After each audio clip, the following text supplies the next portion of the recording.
Hey guys, Squishy again. This is Scarlet Monastery title walkthrough. If you're starting to get into the titles, I definitely recommend do this one like halfway through or last.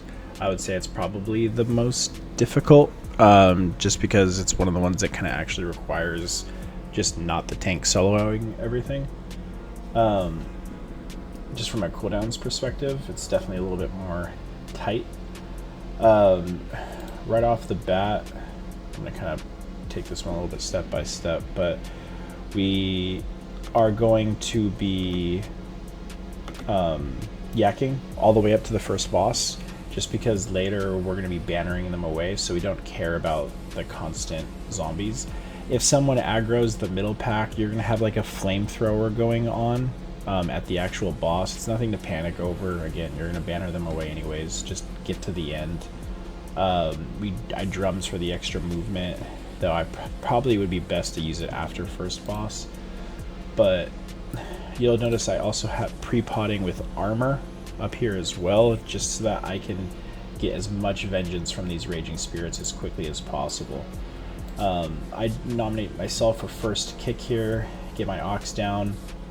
I want to be able to get high evasion stacks early on, so I'm using both my brews, keg, everything just to get my shuffle going and my evasive brew up pretty high. We have all of our DPS and healer. You'll see one guy's right here, I believe the hunter, but they all pretty much stack on this stairs. And then they press horn for me to get all the spirits to come in, and then that way they go through me to get to it.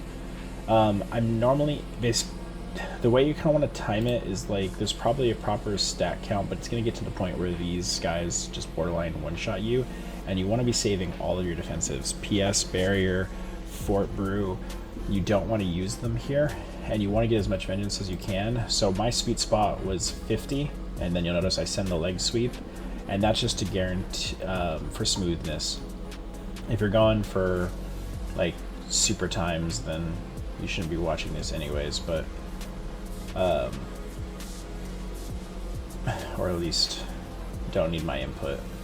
One of the big things is he does like that channel, and so we'll want to, after it gets interrupted, you want to start dragging him earlier. The second I killed those spirits, I should have started dragging him towards the door, but me and the priest were arguing about something.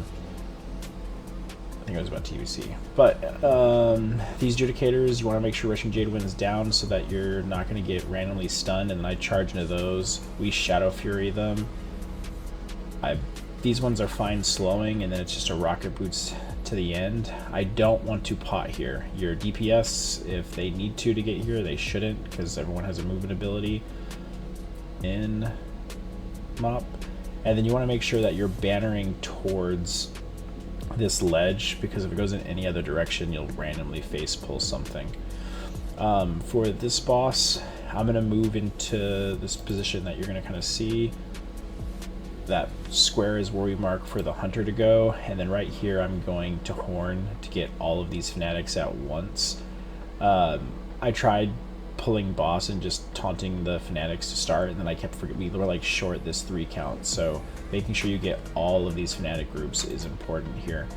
And then this is the one that's going to be basically all of the monks CDs. My priest is pre-spirit shelling me. You're going to want to fort brew pretty early on. I use an armor pot, and then the advert harm, I don't know the exact reason why, but there's something about it giving extra vengeance on this pull, so send that as well. And then these fanatics, they get like a buff that makes them do magic damage, so then that's why we're going to be diffusing magic here as well.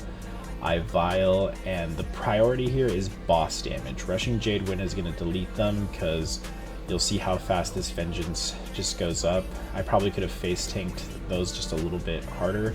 You can also have your DPS basically all stack on you, so that the Firestorm is basically on top of all you, and then the DPS run out.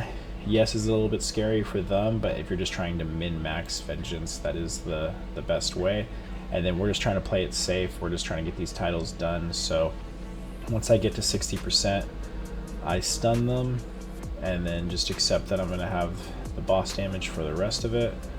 And then you want to aim for over 650k. If you're doing it less than 650,000, then you're doing something wrong on that one. So because no one else should have to send CDs, that way they can save them all for this last pull. We get a quick amber off, and then for those ones, it's just like Scarlet Halls where you don't want to slow anything. So no keg smash, no barrels. Once you pull the boss, they're all going to aggro anyways. These ones here, this Judicator kept stunning me early and was a pain in the butt. So you'll notice that someone ambers him just because we were sick of dealing with it. And then we actually, yeah, see how he's ambered back there? And then we pull him into the, after this pull, we pull him afterwards with the boss. It just smoothed it out. Like if you're not going for rank 1 world times and you're trying to get a quick title time, we delete this timer and it's still easily doable. On this pull, it's going to be again one where you want to use your guns for interrupts.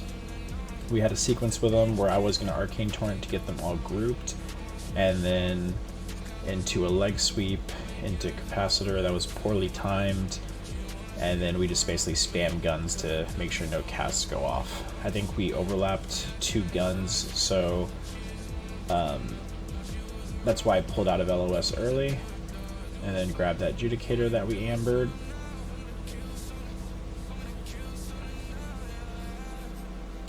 Again, you can definitely min-max that pull more for more vengeance, but with the first 2 bosses, we one-shot them over and over and over again, and we kept wiping to that one pull maybe about 5 or 6 times until we just said, screw it, let's just play it as safe as humanly possible, and knocked it out. You want to have 1 DPS assigned to mass res, you want to have another person assigned to dominant mind. Shaman and Monk are going to be best just because of their short timer and using the other 2 as backups. And then we're basically saving everything for when the duo's up. That's what our lust is going to be used for. My DPS pod, gloves, everything. And then we're going to be burning white main down first. There is an argument to where you could lust the first boss instead, but our DPS split for like all, or timer split for all 3 bosses was like under 35 seconds, so it's not going to be detrimental. If whichever one you really want to use it on, you can, because you can see this one's pretty straightforward. It's just stacking up, sprinting them down. Gonna let it finish out for semantics. Got a couple of these up. We've been beating the times by, you'll notice that they're not just like close to title time. Our goal has been to beat every single one of them by at least 30 seconds, just because when the times are assumed to get reduced further, we want to make sure that we're in the clear to not have to come back to some of these. So that we can start pushing on our push group. But yeah, if you guys have anything else that you'd like to be dove into more specifically for these, just leave it in the comments and I'll try to get to it. But I'm just trying to cover the things that I feel like are actually important to you guys getting these done. Good luck out there.